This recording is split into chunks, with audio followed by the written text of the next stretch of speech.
Serial number 1 ਵਿੱਚ ਆਪਾਂ ਸਮਝ ਚੁੱਕੇ ਹਾਂ ਕਿ ਬਾਬਾ ਨਾਨਕ ਨੇ ਕਰਤਾਰਪੁਰ ਸਾਹਿਬ ਦੀ ਧਰਤੀ ਤੇ ਜਿਹੜਾ ਆਰਥਿਕ ਮਾਡਲ ਸਾਨੂੰ ਅਪਣਾਉਣ ਵਾਸਤੇ ਦੱਸਿਆ ਸੀ, ਉਹ ਸੀ ਨਾਮ ਜਪਣਾ, ਕਿਰਤ ਕਰਨੀ ਤੇ ਵੰਡ ਛਕਣਾ। ਤੁਹਾਨੂੰ ਸਾਰਿਆਂ ਨੂੰ ਬੇਨਤੀ ਕੀਤੀ ਸੀ ਕਿ ਦਿੱਤੀਆਂ ਗਈਆਂ ਵੈਬਸਾਈਟਸ ਤੋਂ ਆਪਣੇ ਆਪਣੇ ਦੇਸ਼ ਦਾ ਆਰਥਿਕ ਗੈਰ ਬਰਾਬਰੀ ਦਾ ਡਾਟਾ ਜ਼ਰੂਰ ਵੇਖਿਓ। ਉਮੀਦ ਹੈ ਤੁਸੀਂ ਨੋਟ ਕਰ ਲਿਆ ਹੋਵੇਗਾ। ਇਸ ਤੋਂ ਅਗਲੀ ਸਿੱਖਿਆ ਜੋ ਉਹਨਾਂ ਗੁਰੂ ਸਾਹਿਬ ਨੇ 18 ਸਾਲ ਖੇਤਾਂ ਵਿੱਚ ਆਪ ਪ੍ਰੈਕਟੀਕਲ ਕਰਕੇ ਸਾਨੂੰ ਸਿਖਾਈ ਸੀ, ਉਹ ਸੀ ਨਿਜਤਾ, ਮੈਂ ਮੇਰਾ ਦਾ ਤਿਆਗ ਕਰਕੇ ਸਰਬ ਸਾਂਝੀਵਾਲਤਾ ਤੇ ਸਰਬੱਤ ਦੇ ਭਲੇ ਦਾ ਸਿਧਾਂਤ। 5 ਸਦੀਆਂ ਪਹਿਲਾਂ ਬਾਬਾ ਨਾਨਕ ਜੀ ਦੇ ਸਮਕਾਲੀ ਉਸ ਇਲਾਕੇ ਦੇ ਹਾਕਮ ਰਾਏ ਬੁਲਾਰ ਭੱਟੀ ਨੇ ਬਾਬਾ ਜੀ ਦੀਆਂ ਰੱਬੀ ਸ਼ਕਤੀਆਂ ਵੇਖ ਕੇ ਬਾਬਾ ਨਾਨਕ ਜੀ ਨੂੰ 757 ਮੁਰੱਬੇ, ਜਿਹੜੀ ਤਕਰੀਬਨ 18,750 ਏਕੜ ਜ਼ਮੀਨ, ਉਪਜਾਊ ਜ਼ਮੀਨ ਇੰਤਕਾਲ ਕਰ ਦਿੱਤੀ। Nowadays controlled by Evacui Trust Property Board of Pakistan। Reference Tribune 26/5/2007। Navin S Grewal. Guru Nanak's estate flourishes in Pakistan. Baba Nanak ji ਜਾਂ ਉਹਨਾਂ ਦੇ ਪਰਿਵਾਰ ਨੇ ਕਦੇ ਵੀ ਉਸ ਜ਼ਮੀਨ ਦਾ ਕਬਜ਼ਾ ਨਹੀਂ ਲਿਆ। ਜੋ ਸਿਧਾਂਤ, ਸਿੱਖਿਆ ਰੱਬੀ ਬਾਣੀ ਰਾਹੀਂ ਪ੍ਰਕਾਸ਼ਮਾਨ ਕੀਤੇ, ਉਸ ਨੂੰ ਅਮਲੀ ਰੂਪ ਵਿੱਚ ਕਰਤਾਰਪੁਰ ਸਾਹਿਬ ਵਿਖੇ ਜਿਉ ਕੇ ਵਿਖਾਇਆ। ਸ਼ਲੋਕ ਮਹਲਾ ਪਹਿਲਾ। ਗੁਰ ਪੀਰ ਸਦਾਏ ਮੰਗਣ ਜਾਏ, ਤਾਂ ਕੈ ਮੂਲ ਨ ਲਗਿਐ ਪਾਏ। ਕਾਲ ਖਾਏ ਕਿਛ ਹੱਥੋਂ ਦੇ, ਨਾਨਕ ਰਾਹ ਪਛਾਣੇ ਸੇ। ਇਹ ਸਿਧਾਂਤ ਸੀ ਜਿਹੜਾ ਉਹਨਾਂ ਨੇ ਰੱਬੀ ਬਾਣੀ ਵਿੱਚ ਸਾਨੂੰ ਦੱਸਿਆ। ਗੁਰੂ ਕਾਲ ਯਾਨੀ ਕਿ 1469 ਈਸਵੀ ਤੋਂ ਲੈ ਕੇ 1708 ਤੱਕ, ਇਸ ਸਮੇਂ ਦੌਰਾਨ ਸਮਕਾਲੀ ਹਾਕਮਾਂ ਨੇ ਲੰਗਰ ਅਤੇ ਨਵੇਂ ਕਸਬੇ ਵਸਾਉਣ ਲਈ ਜਗੀਰ ਦੇਣੀ ਚਾਹੀ, ਪਰ ਗੁਰੂ ਸਾਹਿਬਾਂ ਨੇ ਹਮੇਸ਼ਾ ਮਨ੍ਹਾ ਕਰ ਦਿੱਤਾ। ਸਭ ਕਸਬੇ, ਉਸਾਰੀਆਂ ਤੇ ਲੰਗਰ ਹਮੇਸ਼ਾ ਸੰਗਤ ਦੇ ਦਸਵੰਧ ਨਾਲ ਪੂਰੇ ਹੋਏ। ਸਿਧਾਂਤ ਕੀ ਦਿੱਤਾ? ਸਰਕਾਰੀ ਜਗੀਰਾਂ ਨੂੰ ਵੀ ਮੰਗਣ ਤੁਲ ਸਮਝਿਆ। ਆਪ ਕਿਰਤ ਕਰਨ ਤੇ ਵੰਡ ਛਕਣ ਦੇ ਸਿਧਾਂਤ ਤੇ ਸਖਤੀ ਨਾਲ ਪਹਿਰਾ ਦਿੱਤਾ। ਆਓ ਹੁਣ ਦੇਖੀਏ ਭਾਰਤ ਦੇ ਪ੍ਰਸੰਗ ਵਿੱਚ ਹਾਲਾਤ ਕੀ ਹੈ। ਬੰਗਲਾਦੇਸ਼ ਤੋਂ ਬਾਅਦ ਸਵੈ ਸਹਾਇਤਾ ਸਮੂਹਾਂ ਰਾਹੀਂ ਮਾਈਕਰੋ ਕ੍ਰੈਡਿਟ ਨੂੰ ਉਤਸ਼ਾਹਿਤ ਅਤੇ ਪ੍ਰਫੁੱਲਤ ਕਰਨ ਵਾਲਾ ਭਾਰਤ ਦੁਨੀਆ ਦਾ ਸਭ ਤੋਂ ਵੱਧ ਯਤਨਸ਼ੀਲ ਦੇਸ਼ ਹੈ। ਰਿਜ਼ਰਵ ਬੈਂਕ ਆਫ ਇੰਡੀਆ ਨੇ 1986 ਤੋਂ ਸ਼ੁਰੂ ਹੋ ਕੇ ਨਬਾਰਡ ਤੇ ਬਾਕੀ ਸਾਰੇ ਪਬਲਿਕ ਸੈਕਟਰ ਬੈਂਕਾਂ ਰਾਹੀਂ ਆਰਥਿਕਤਾ ਦੇ ਤਰਜੀਹੀ ਖੇਤਰਾਂ ਯਾਨੀ ਕਿ ਪ੍ਰਾਇਓਰਟੀ ਸੈਕਟਰਸ ਨੂੰ ਆਪਣੇ ਪੈਰਾਂ 'ਤੇ ਖੜੇ ਕਰਨ ਦੀ ਭਰਪੂਰ ਕੋਸ਼ਿਸ਼ ਕੀਤੀ ਹੈ। ਇਸ ਵਾਸਤੇ ਬਲਾਕ ਪੱਧਰ 'ਤੇ ਪਿੰਡ ਤੱਕ ਸਰਕਾਰੀ ਇਨਫਰਾਸਟ੍ਰਕਚਰ ਕਾਇਮ ਕੀਤਾ ਗਿਆ, ਜੋ ਅਜੇ ਵੀ ਜਾਰੀ ਹੈ। ਵਿਸਥਾਰ ਵਿੱਚ ਆਪਾਂ reserve bank of India the website ਹੈ www.rbi.org.in। ਇਸ ਵੈਬਸਾਈਟ ਤੋਂ ਮਾਸਟਰ ਸਰਕੂਲਰ ਹੈ, ਇੱਕ master circular of SHG self help group the, dated 2/7/2020 download ਕਰਕੇ ਇਹਦੀ ਡਿਟੇਲ ਇਸ ਸੈਲਫ ਹੈਲਪ ਗਰੁੱਪ ਦੀ ਆਪਾਂ ਦੇਖ ਸਕਦੇ ਹਾਂ। ਪਰ ਅਫਸੋਸ ਦੀ ਗੱਲ ਇਹ ਹੈ ਕਿ ਸਰਕਾਰ ਵੱਲੋਂ ਤਕਰੀਬਨ ਪਿਛਲੇ 34 ਸਾਲਾਂ ਤੋਂ ਇੰਨੇ ਯਤਨ ਕਰਨ ਦੇ ਬਾਵਜੂਦ ਵੀ ਨਤੀਜੇ ਨਿਰਾਸ਼ਾਜਨਕ ਹਨ। ਪ੍ਰਮੁੱਖ ਕਾਰਨ ਲੱਭੀਏ ਤਾਂ ਇਹ ਲੱਗਦਾ ਹੈ ਕਿ ਸਮੂਹਾਂ ਵਿੱਚ ਜਥੇਬੰਦ ਹੋਣ ਤੇ ਕਿਰਤ ਕਰਕੇ ਕਾਮਯਾਬ ਹੋਣ ਨਾਲੋਂ ਨਿਜਤਾ, ਮੈਂ, ਮੇਰੀ, ਹਉਮੈ ਨੂੰ ਪਹਿਲ ਦਿੱਤੀ ਜਾ ਰਹੀ ਹੈ। ਭਾਈ, ਆਪਾਂ ਕਿਸੇ ਨਤੀਜੇ ਤੋਂ ਪਹੁੰਚਣ ਲਈ ਪਹਿਲਾਂ ਆਪਾਂ ਨੂੰ GDP ਬਾਰੇ ਸਮਝਣਾ ਪਏਗਾ। ਕੁੱਲ ਘਰੇਲੂ ਉਤਪਾਦ ਜਿਹੜਾ ਹੈ ਕੀ ਹੁੰਦਾ ਹੈ। ਤੁਸੀਂ ਆਮ ਹੀ ਸੁਣਦੇ ਰਹਿੰਦੇ ਹੋ GDP ਦਾ ਵਾਧਾ ਦਰ। ਇਹ ਸਮਝੀਏ, ਕਿਸੇ ਦੇਸ਼ ਵਿੱਚ ਇੱਕ ਖਾਸ ਸਮੇਂ ਦੌਰਾਨ ਪੈਦਾ ਕੀਤੇ ਗਏ ਉਤਪਾਦ ਤੇ ਸੇਵਾਵਾਂ ਦਾ ਕੁੱਲ ਮੁੱਲ ਜਿਹੜਾ ਏ ਉਹਨੂੰ ਜੀਡੀਪੀ ਕਿਹਾ ਜਾਂਦਾ ਏ। ਇਸ ਦੀ ਵਰਤੋਂ ਇੱਕ ਦੇਸ਼ ਦੀ ਆਰਥਿਕ ਸਿਹਤ ਨੂੰ ਦਰਸਾਉਣ ਲਈ ਦੁਨੀਆ ਭਰ ਵਿੱਚ ਕੀਤੀ ਜਾਂਦੀ ਹੈ। ਆਬਾਦੀ ਦੀਆਂ ਵੱਧ ਰਹੀਆਂ ਜ਼ਰੂਰਤਾਂ ਦੀ ਪੂਰਤੀ ਲਈ ਜੀਡੀਪੀ ਦਾ ਵਾਧਾ ਹਰ ਸਾਲ ਹੋਣਾ ਜ਼ਰੂਰੀ ਹੁੰਦਾ ਏ ਤੇ ਇਸ ਵਾਧੇ ਨੂੰ ਆਪਾਂ ਕੀ ਕਹਿੰਦੇ ਆ, ਜੀਡੀਪੀ ਦਾ ਵਾਧਾ ਦਰ। ਹਰ ਦੇਸ਼ ਦੀ ਸਰਕਾਰ ਦੀ ਇਹ ਕੋਸ਼ਿਸ਼ ਹੁੰਦੀ ਹੈ ਕਿ ਜੀਡੀਪੀ ਦੀ ਵਿਕਾਸ ਦਰ ਵਧੇ ਤਾਂ ਕਿ ਅੰਤਰਰਾਸ਼ਟਰੀ ਵਪਾਰ ਵਾਸਤੇ ਦੇਸ਼ ਦਾ ਚੰਗਾ ਅਕਸ ਬਣੇ।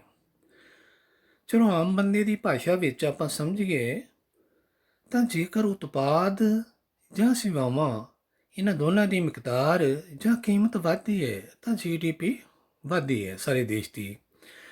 ਨਿਰਧਾਰਿਤ ਜਿਹੜੇ ਅਸੂਲ ਨੇ ਉਹਨਾਂ ਦੇ ਮੁਤਾਬਕ ਸਰਕਾਰ ਵੱਲੋਂ ਕੋਈ ਵੀ ਵੈਲਫੇਅਰ ਫੰਡ ਜੇਕਰ ਸਾਡੇ ਬੈਂਕ ਖਾਤਿਆਂ ਵਿੱਚ ਟ੍ਰਾਂਸਫਰ ਪੇਮੈਂਟ ਕੀਤਾ ਜਾਂਦਾ ਹੈ ਤਾਂ ਉਹ ਜੀਡੀਪੀ ਵਾਧੇ ਵਿੱਚ ਨਹੀਂ ਗਿਣਿਆ ਜਾਂਦਾ ਹੈ। ਮੈਂ ਇੱਕ ਉਦਾਹਰਨ ਦੇ ਰਿਹਾ ਹਾਂ ਤਾਂ ਕਿ ਗੱਲ ਸਾਰੀ ਸਪਸ਼ਟ ਹੋ ਜਾਵੇ। ਮੰਨ ਲਓ ਇੱਕ ਕਿਸਾਨ ਨੇ 47 ਕੁਇੰਟਲ ਕਣਕ ਪੈਦਾ ਕੀਤੀ ਤੇ ਉਹਦੀ ਕੀਮਤ ਹੈ 2000 ਰੁਪਇਆ ਪ੍ਰਤੀ ਕੁਇੰਟਲ। ਇਸ ਤਰ੍ਹਾਂ ਉਹਦੀ ਕਣਕ ਕਿੰਨੇ ਦੀ ਹੋ ਗਈ? 94,000 ਰੁਪਏ ਦੀ। ਤੇ ਕਿਸਾਨ ਦਾ ਜੀਡੀਪੀ ਵਿੱਚ ਹਿੱਸਾ ਦੇਸ਼ ਦੀ ਜੀਡੀਪੀ ਵਿੱਚ ਉਹਦਾ ਹਿੱਸਾ ਕਿੰਨਾ ਪੈ ਗਿਆ? 94,000 ਰੁਪਇਆ। ਹੁਣ ਜੇਕਰ ਸਰਕਾਰ ਨੇ ਖਰੀਦ ਕੀਮਤ ਵਧਾ ਕੇ ਕਰ ਦਿੱਤੀ 2128 ਰੁਪਏ, 2000 ਤੋਂ 128 ਰੁਪਏ ਵਧਾ ਦਿੱਤਾ ਤਾਂ ਕੁੱਲ ਮੁੱਲ 47 ਕੁਇੰਟਲ ਦਾ ਕਿੰਨਾ ਹੋ ਜਾਏਗਾ? ਤਕਰੀਬਨ 1 ਲੱਖ ਰੁਪਇਆ। ਤੇ ਕਿਸਾਨ ਦਾ ਜੀਡੀਪੀ ਵਿੱਚ ਹਿੱਸਾ ਫਿਰ ਕਿੰਨਾ ਹੋ ਜਾਏਗਾ? 1 ਲੱਖ ਰੁਪਏ। ਪਰ ਜੇਕਰ ਸਰਕਾਰ ਰੇਟ ਵਧਾਉਣ ਦੀ ਬਜਾਏ 6000 ਰੁਪਇਆ ਵੈਲਫੇਅਰ ਫੰਡ ਦੇ ਰੂਪ ਵਿੱਚ ਸਾਡੇ ਬੈਂਕ ਖਾਤਿਆਂ ਵਿੱਚ ਟ੍ਰਾਂਸਫਰ ਪੇਮੈਂਟ ਕਰ ਦੇਵੇ ਤਾਂ ਇਹ 6000 ਰੁਪਏ ਜੀਡੀਪੀ ਵਾਧੇ ਵਿੱਚ ਨਹੀਂ ਗਿਣਿਆ ਜਾਵੇਗਾ ਤੇ ਕਿਸਾਨ ਦਾ ਜੀਡੀਪੀ ਵਿੱਚ ਹਿੱਸਾ ਕਿੰਨਾ ਹੀ ਰਹਿ ਜਾਏਗਾ? 94,000 ਰੁਪਇਆ ਹੀ। ਭਲਾ ਸੋਚੋ ਖਾਂ ਸਰਕਾਰ ਇੰਜ ਕਿਉਂ ਕਰ ਰਹੀ ਹੈ? 1980 ਵਿੱਚ ਸਰਕਾਰ ਵੱਲੋਂ ਸ਼ੁਰੂ ਕੀਤੇ ਗਏ IRDP programme, integrated rural development programme ਸ਼ੁਰੂ ਕੀਤਾ ਗਿਆ ਸੀ। ਉਸ ਦਾ ਮੁੱਖ ਟੀਚਾ ਇਸ ਪੁਰਾਤਨ ਮੁਹਾਵਰੇ ਨਾਲ ਪਰਿਭਾਸ਼ਿਤ ਕੀਤਾ ਗਿਆ ਸੀ, ਕਿਸੇ ਵਿਅਕਤੀ ਨੂੰ ਮੱਛੀ ਦੇਣ ਨਾਲੋਂ ਉਸ ਨੂੰ ਮੱਛੀ ਫੜਨ ਦੀ ਜਾਚ ਸਿਖਾ ਦੇਣਾ ਚੰਗਾ ਹੈ। ਮੱਛੀ ਤੇ ਦਿਓਗੇ ਤਾਂ ਇੱਕੇ ਦਿਨ ਖਾ ਕੇ ਕੰਮ ਖਤਮ, ਤੇ ਜੇ ਤੁਸੀਂ ਉਸ ਨੂੰ ਉਸ ਦੀ ਜਾਚ ਸਿਖਾ ਦਿਓ, ਐਸੈਟ ਦੇ ਦਿਓ, ਜਾਲ ਹੋਰ ਚੀਜ਼ਾਂ, ਤੇ ਉਹ ਰੋਜ਼ਾਨਾ ਹੀ ਮੱਛੀ ਫੜ ਕੇ ਖਾਏਗਾ, ਕਿਰਤ ਕਰੇਗਾ ਤੇ ਵੇਚੇਗਾ ਵੀ। ਇਹ ਇੱਕ ਚੰਗੀ ਸੇਧ ਸੀ। ਵਿਅਕਤੀ ਕਿਰਤ ਕਰਨੀ ਸਿੱਖਦਾ ਸੀ ਤੇ ਦੇਸ਼ ਦੀ ਜੀਡੀਪੀ ਵਿੱਚ ਹਿੱਸਾ ਪਾਉਂਦਾ ਸੀ। ਪਹਿਲਾਂ ਵਿਅਕਤੀ ਨੂੰ ਕਰਜ਼ਾ ਤੇ ਸਬਸਿਡੀ ਦੇ ਨਾਲ ਦੇ ਕੇ ਇਹ ਦੋਨੋਂ ਚੀਜ਼ਾਂ ਤੇ ਉਹਨੂੰ ਕਿਹਾ ਜਾਂਦਾ ਸੀ ਕਿ ਕੋਈ ਐਸੈਟ ਖਰੀਦ, ਜਿਵੇਂ ਮੱਝ, ਸੂਅਰ ਜਾਂ ਹੋਰ ਕੋਈ ਵੀ ਪ੍ਰੋਡਕਸ਼ਨ ਦੇ ਸਾਧਨ। ਪਰ ਹੁਣ ਇਸ ਵਿਚਾਰਧਾਰਾ ਨੂੰ ਕਿਉਂ ਬਦਲਿਆ ਜਾ ਰਿਹਾ ਹੈ? ਕਿਧਰੇ ਅਸੀਂ ਕਿਰਤੀਆਂ ਤੋਂ ਭਿਖਾਰੀ ਤਾਂ ਨਹੀਂ ਬਣਾਏ ਜਾ ਰਹੇ। ਆਰਥਿਕ ਮਾਹਰਾਂ, ਬੁੱਧੀਜੀਵੀਆਂ ਤੇ ਅਰਥ ਸ਼ਾਸਤਰ ਕਮਰਸ ਵਿਸ਼ੇ ਦੇ ਵਿਦਿਆਰਥੀਆਂ ਤੋਂ ਉਮੀਦ ਕਰਦਾ ਹਾਂ ਕਿ ਉਹ ਇਸ ਪਹੇਲੀ ਦਾ ਉੱਤਰ ਮੇਰੀ ਇਸ ਜੀਮੇਲ ਰਾਹੀਂ guidesofguruka@gmail.com ਵਿੱਚ ਕਮੈਂਟਸ ਕਰਕੇ ਜ਼ਰੂਰ ਦੇਣ। ਪੰਜਾਬ ਜੋ ਸਾਡੇ ਗੁਰੂ ਸਾਹਿਬਾਨ ਦੀ ਕਰਮ ਭੂਮੀ ਰਿਹਾ ਏ, ਉੱਥੇ ਵੀ ਸਮੂਹਾਂ ਰਾਹੀਂ ਮਾਈਕਰੋ ਕ੍ਰੈਡਿਟ ਦਾ ਹਾਲ ਕੋਈ ਚੰਗਾ ਨਹੀਂ ਹੈ। ਸਰਕਾਰ ਤੋਂ ਸਬਸਿਡੀ ਲੈਣ ਦੇ ਮੰਤਵ ਦੇ ਇਲਾਵਾ ਆਤਮ ਵਿਸ਼ਵਾਸ ਨਾਲ ਗੁਰਮਤਿ ਅਨੁਸਾਰ ਸਮੂਹਾਂ ਵਿੱਚ ਜਥੇਬੰਦ ਹੋਇਆ ਹੀ ਨਹੀਂ ਗਿਆ। ਬਾਬੇ ਨਾਨਕ ਦੀ ਅਰਥ ਵਿਵਸਥਾ ਨੂੰ ਸਮਝਿਆ ਹੀ ਨਹੀਂ ਗਿਆ। ਬਾਬੇ ਨਾਨਕ ਨੇ ਤਾਂ ਇਹਨਾਂ ਸਾਰੀ ਸਰਕਾਰੀ ਸਬਸਿਡੀਆਂ, ਜ਼ਗੀਰਾਂ ਨੂੰ ਵੀ ਮੰਗਲ ਤੁਲ ਸਮਝਿਆ ਸੀ। ਉਦਾਹਰਣ ਤੁਸੀਂ ਦੇਖ ਲਓ, ਰਾਏ ਬੁਲਾਰ ਭੱਟੀ ਵੱਲੋਂ ਭੇਂਟ ਕੀਤੀ ਗਈ 18,750 ਏਕੜ ਜ਼ਰਖੇਜ਼ ਜ਼ਮੀਨ, ਉਸ ਵੱਲ ਤੱਕਿਆ ਵੀ ਨਹੀਂ ਗੁਰੂ ਸਾਹਿਬ ਨੇ। ਇਹ ਇਸ ਦੀ ਪੁਸ਼ਟੀ ਕਰਦਾ ਏ। ਗੁਰੂ ਅਮਰਦਾਸ ਜੀ ਦੇ ਸਮਕਾਲੀ ਅਕਬਰ ਵੱਲੋਂ ਗੋਇੰਦਵਾਲ ਸਾਹਿਬ ਵਿਖੇ ਲੰਗਰ ਲਈ ਜਗੀਰ ਦੀ ਪੇਸ਼ਕਸ਼ ਕੀਤੀ ਗਈ ਸੀ, ਪਰ ਗੁਰੂ ਸਾਹਿਬ ਨੇ ਨਿਮਰਤਾ ਸਹਿਤ ਠੁਕਰਾ ਦਿੱਤੀ। ਇਹ ਇੱਕ ਉਹਦੀ ਹੋਰ ਉਦਾਹਰਣ ਹੈ। ਨਾਨਕਸ਼ਾਹੀ ਅਰਥ ਵਿਵਸਥਾ ਸਿਰਫ ਨਾਮ ਜਪਣ, ਕਿਰਤ ਕਰਨ ਤੇ ਵੰਡ ਛਕਣ ਦੇ ਤਾਣੇ ਪੇਟੇ ਤੇ ਆਧਾਰਿਤ ਹੈ, ਜਿਸ ਵਿੱਚ ਮਨੁੱਖੀ ਭਾਈਚਾਰਾ, ਬਰਾਬਰੀ ਤੇ ਸਰਬੱਤ ਦੇ ਭਲੇ ਦੀ ਕਾਮਨਾ ਨਾਲ ਸਮੂਹਕ ਹਿੱਸੇਦਾਰੀ ਨਿਰਧਾਰਿਤ ਕੀਤੀ ਗਈ ਹੈ। ਗੱਲ ਨੂੰ ਸਪਸ਼ਟ ਕਰਨ ਲਈ ਪੰਜਾਬ ਦੇ ਕੁਝ ਤੱਥ ਅੰਕੜਿਆਂ ਦੇ ਰਾਹੀਂ ਮੈਂ ਦੇਣ ਲੱਗਾ ਹਾਂ। ਇਹ ਜਿਹੜੇ ਅੰਕੜੇ ਨੇ, ਇੱਕ ਵੈਬਸਾਈਟ ਹੈ agcensus.dac.nic.in ਤੋਂ ਹਰ ਕੋਈ ਡਾਊਨਲੋਡ ਕਰਕੇ ਦੇਖ ਸਕਦਾ ਹੈ। ਇਹ 2015-16 ਖੇਤੀਬਾੜੀ ਦੀ ਗਣਨਾ ਦੇ ਅੰਕੜੇ ਨੇ। ਇਹਦੇ ਵਿੱਚ ਜਿਹੜੇ ਮਾਰਜਨਲ ਕਿਸਾਨ ਸਨ, ਉਹਨਾਂ ਦੇ 1,54,000 ਗਿਣਤੀ ਸੀ ਪੰਜਾਬ ਵਿੱਚ, ਅਤੇ ਉਹਨਾਂ ਕੋਲ 93,000 ਏਕੜ ਜ਼ਮੀਨ ਸੀ 2015-16 ਵਿੱਚ। ਜਿਹੜੇ ਸਮਾਲ ਫਾਰਮਰ ਸਨ, ਉਹਨਾਂ ਦੀ ਗਿਣਤੀ 2,07,000, ਸੈਮੀ ਮੀਡੀਅਮ ਜਿਹੜੀ ਸੀ 3,68,000, ਮੀਡੀਅਮ 3,05,000 ਅਤੇ ਵੱਡੇ ਕਿਸਾਨ ਸਿਰਫ 58,000। ਕੁੱਲ ਕਿਸਾਨ ਕਿੰਨੇ ਸਨ? 2015-16 ਵਿੱਚ 10,93,000 ਅਤੇ ਕੁੱਲ ਖੇਤੀਬਾੜੀ ਵਾਲੀ ਜ਼ਮੀਨ ਕਿੰਨੀ ਸੀ ਪੰਜਾਬ ਵਿੱਚ? 39,54,000 ਏਕੜ। ਅੱਛਾ, ਇਹ ਪੰਜਾਬ ਦੇ ਕੁੱਲ ਕਿਸਾਨ ਜਿਹੜੇ ਸਨ 10,93,000 ਦੇ ਤਕਰੀਬਨ, ਉਹਨਾਂ ਵਿੱਚੋਂ 10 ਏਕੜ ਤੋਂ ਥੱਲੇ ਵਾਲੇ ਜਿਹੜੇ ਕਿਸਾਨ ਸਨ, ਉਹਨਾਂ ਦੀ ਗਿਣਤੀ 7,29,000 ਸੀ, ਅਤੇ ਉਹ ਕੁੱਲ ਗਿਣਤੀ ਦਾ 66.78% ਬਣਦੇ ਸੀ ਸਨ 2015-16 ਦੀ ਗਿਣਤੀ ਮੁਤਾਬਕ।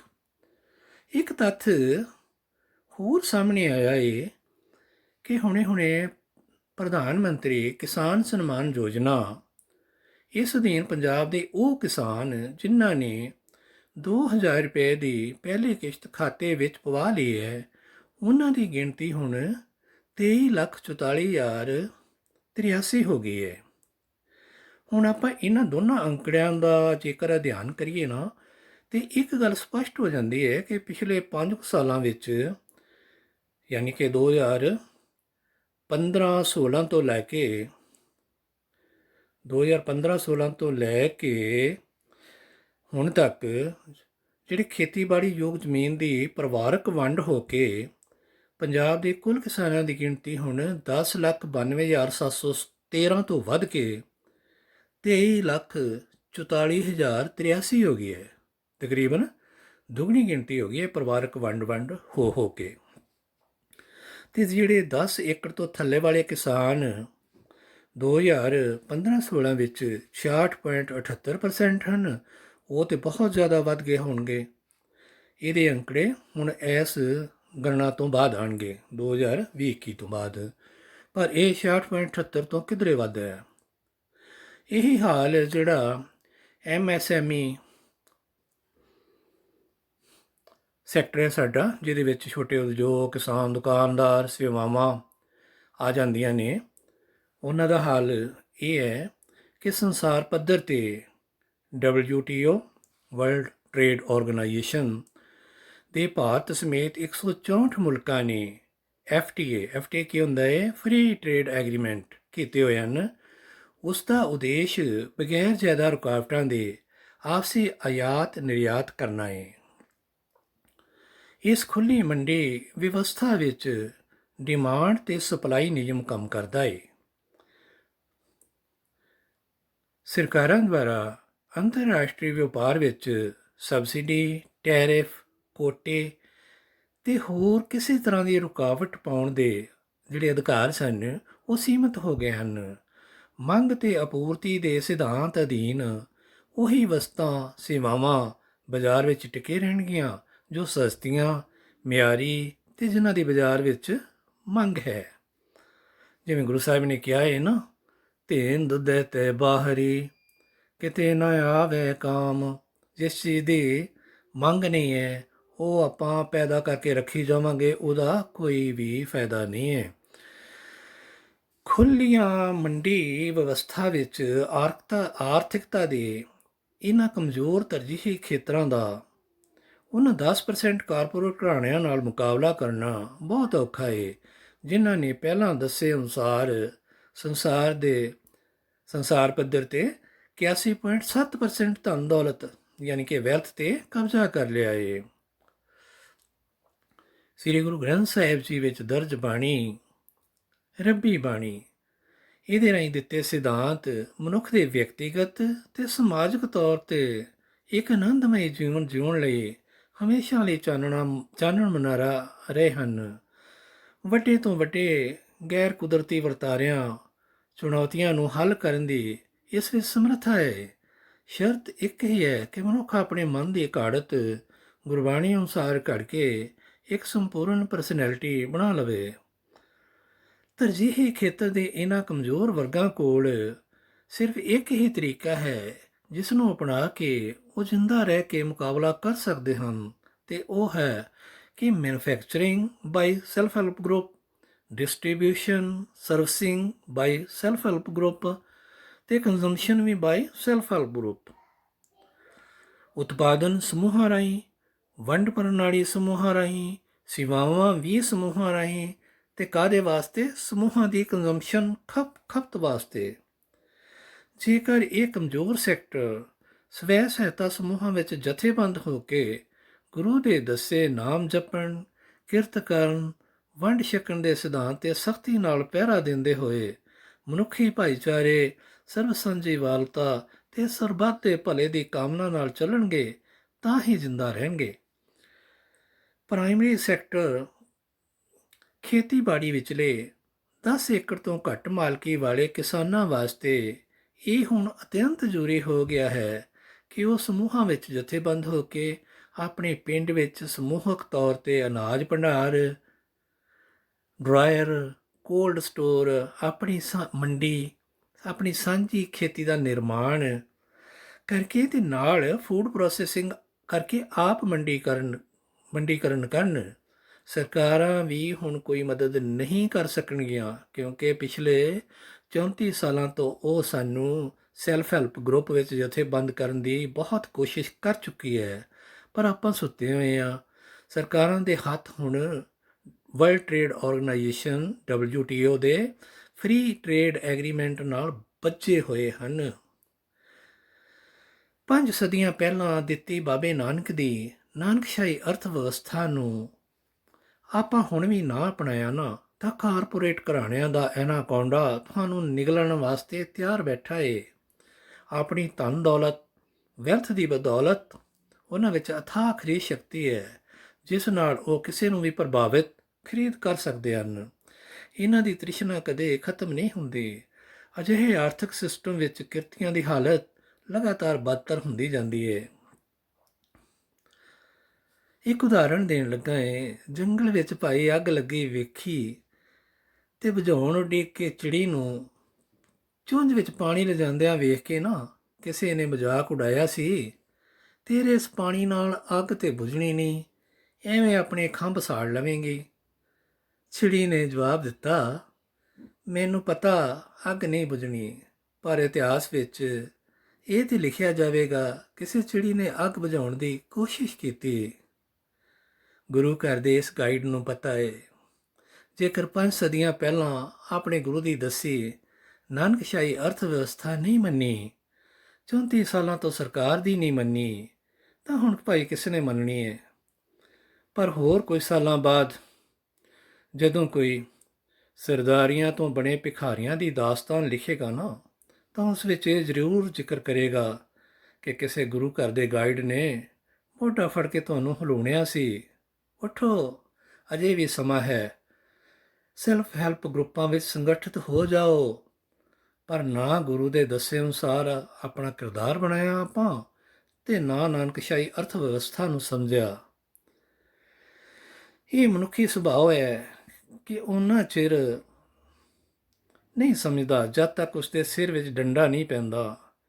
ਇਸ ਨੂੰ ਗੁਰੂ ਸਾਹਿਬ ਜੀ ਨੇ ਆਲਸ ਦਾ ਜੰਮ ਕਿਹਾ ਏ। ਦੂਰ ਦ੍ਰਿਸ਼ਟੀ ਨਾ ਹੋਣ ਕਾਰਨ, ਵੇਲਾ ਨਾ ਸੰਭਾਲਣ ਕਾਰਨ ਬਾਅਦ ਵਿੱਚ ਬਹੁਤ ਮੁਸ਼ਕਲ ਹੁੰਦਾ ਏ। ਗੁਰੂ ਸਾਹਿਬ ਨੇ ਲਿਖਿਆ ਹੈ ਨਾ, ਸੋਹੀ ਲਲਿਤ ਬੀੜਾ ਬੰਧ ਨ ਸਕਿਓ ਬੰਧਨ ਕੀ ਵੇਲਾ, ਪਰ ਸਰਵਰ ਜਬ ਉਛਲੈ ਤਬ ਤਰਨ ਦੁਹੇਲਾ।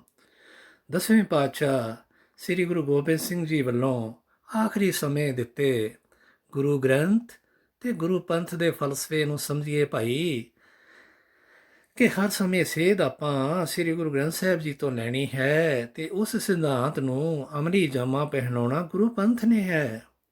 ਇਸ ਵਿੱਚ ਨਿਜਤਾ ਮੈਂ ਮੇਰੀ ਦੀ ਕੋਈ ਥਾਂ ਹੀ ਨਹੀਂ ਹੈ। ਜੇ ਗੱਲ ਅਜੇ ਵੀ ਸਪਸ਼ਟ ਨਹੀਂ ਨਾ ਹੋਈ ਤਾਂ ਇੱਕ ਪੁਰਾਣੀ ਕਹਾਣੀ ਮੈਂ ਤੁਹਾਨੂੰ ਸਮਝਾ ਦਿੰਦਾ ਏ। ਜਿਵੇਂ ਕਬੂਤਰ ਸ਼ਿਕਾਰੀ ਦੇ ਜਾਲ ਵਿੱਚੋਂ ਇਕੱਲੇ ਇਕੱਲੇ ਨਹੀਂ ਨਿਕਲ ਸਕੇ, ਪਰ ਇੱਕ ਇਕੱਠੀ ਕੋਸ਼ਿਸ਼ ਕਰਕੇ ਜਾਲ ਸਮੇਤ ਉੱਡ ਗਏ। ਇੱਥੇ ਸ਼ਿਕਾਰੀ ਕਾਰਪੋਰੇਟ ਘਰਾਣੇ ਹਨ ਜਿਨ੍ਹਾਂ ਕੋਲ ਅਥਾਹ ਧਨ ਦੌਲਤ ਹੈ, ਜਾਲ ਉਹਨਾਂ ਦੇ ਕਾਨੂੰਨੀ ਦਾਅ ਪੇਚ ਹਨ ਤੇ ਕਬੂਤਰ ਤੁਸੀਂ ਹੋ ਇਕੱਲੇ ਇਕੱਲੇ। ਜੇਕਰ ਸੈਲਫ ਹੈਲਪ ਗਰੁੱਪ ਆਪ ਵਿੱਚ ਸਵੈ ਸਹਾਇਤਾ ਸਮੂਹਾਂ ਵਿੱਚ ਆਪਾਂ ਜਥੇਬੰਦ ਹੋ ਜਾਈਏ ਨਾ, ਤਾਂ ਜਾਲ ਲੈ ਕੇ ਉੱਡ ਸਕਦੇ ਹਾਂ, ਮੁਕਾਬਲਾ ਕਰ ਸਕਦੇ ਹਾਂ। ਨਹੀਂ ਤਾਂ ਹਸ਼ਰ ਆਪਾਂ ਨੂੰ ਪਤਾ ਹੀ ਹੈ, ਇਹਨੇ ਅਣਜਾਣ ਤਾਂ ਆਪਾਂ ਹੈ ਨਹੀਂ। ਵੋਟਾਂ ਦੇ ਵਪਾਰੀ ਤੁਹਾਡੇ ਕੋਲ ਆਉਣਗੇ, ਕਹਿਣਗੇ ਸ਼ਿਕਾਰੀ ਨੂੰ ਜਾਲ ਨਾ ਬੁਣ ਦਈਏ, ਰੇਲਾਂ ਰੋਕ ਦਈਏ, ਜੇਲਾਂ ਭਰ ਦਈਏ, ਪਰ ਕਦੇ ਸ਼ਿਕਾਰੀ ਰੁਕੇਗਾ ਨਹੀਂ। ਤੁਹਾਡੀ ਸ਼ਕਤੀ ਵਿਅਰਥ ਚਲੀ ਜਾਏਗੀ। ਜੇਕਰ ਕੋਈ ਤੁਹਾਡੀ ਸ਼ਕਤੀ ਤੁਹਾਨੂੰ ਸੈਲਫ ਹੈਲਪ ਗਰੁੱਪਾਂ ਵਿੱਚ ਸੰਗਠਿਤ ਕਰਨ ਵਾਸਤੇ ਸਹਾਇਤਾ ਕਰਦਾ ਹੈ, ਉਹ ਤੁਹਾਡਾ ਜਨਨਾਇਕ ਹੋਣ ਦਾ ਹੱਕਦਾਰ ਹੈ, ਕਿਉਂਕਿ ਉੱਡਿਆ ਸਿਰਫ ਤੇ ਸਿਰਫ ਇਸੇ ਸ਼ਕਤੀ ਨਾਲ ਜਾਣਾ ਹੈ। ਵਾਹਿਗੁਰੂ ਜੀ ਕਾ ਖਾਲਸਾ, ਵਾਹਿਗੁਰੂ ਜੀ ਕੀ ਫਤਿਹ।